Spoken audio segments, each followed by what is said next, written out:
Earliest memories of childhood, really around sport and spending time with family, like family events like Christmas and birthdays. It's funny looking back at thinking about what's the first thing that I can remember, and it's not very early in my childhood, but it's when my parents divorced are some of my earliest memories, because that's often where I see where my life started from.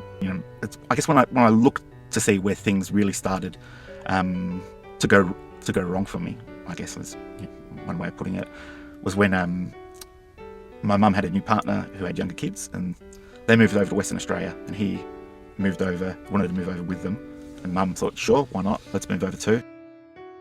So I was on my own for the first time in my life. We moved around a couple of times, so I changed high school twice in year 10. And I think it's probably a really bad time to move schools, because by that time in your life you develop friendships, and I really struggled. So I just started waiting school, and I missed a lot of school, and was really unhappy. Didn't know who to talk to, and so I didn't talk to anybody about what was going on, and that led to my first attempt, or certainly first thoughts and first attempt to try and take my own life. I remember standing up on a chair outside with the dog's lead tied around my neck, and one end tied to the pergola, and I was standing on there thinking, okay, if I step off, then this is going to be the end. The only way I'm going to be able to kill myself is if I commit a crime, and then I'd have to go to jail, or I couldn't live with the result of what I'd done, so then I'd kill myself. And so I'd made this plan. I always hate talking about it, to rape and murder a friend of my wife's.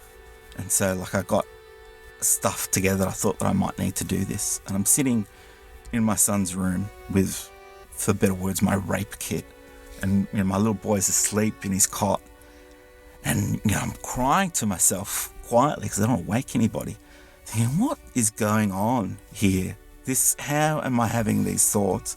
How can I be making these plans? I don't want to do this. And so of course I didn't speak to anybody about it for a couple of days at least, and then I was over at my mate's house having a couple of beers, and I sort of dropped this bombshell onto him about what I'd sort of been thinking of, and he just turned and looked at me and said, fuck dude, you really need some help.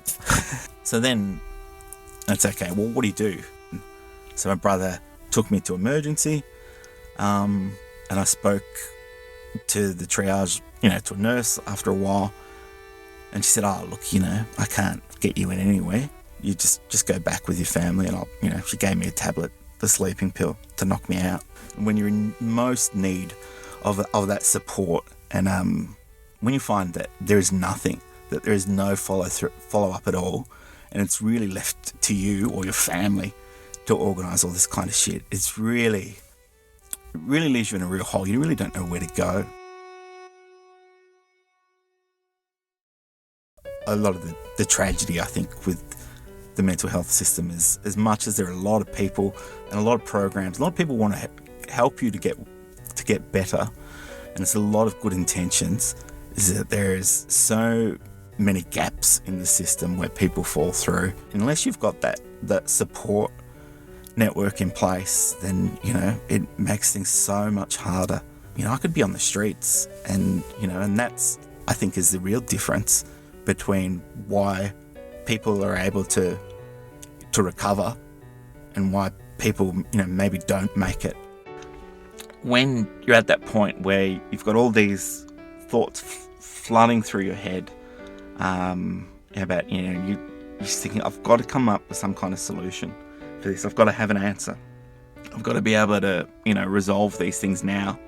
That see these coming towards you, and to just sit there and to allow it to flood over you without you engaging in it, without having to really, I guess, acknowledge a lot of the thoughts that are going on.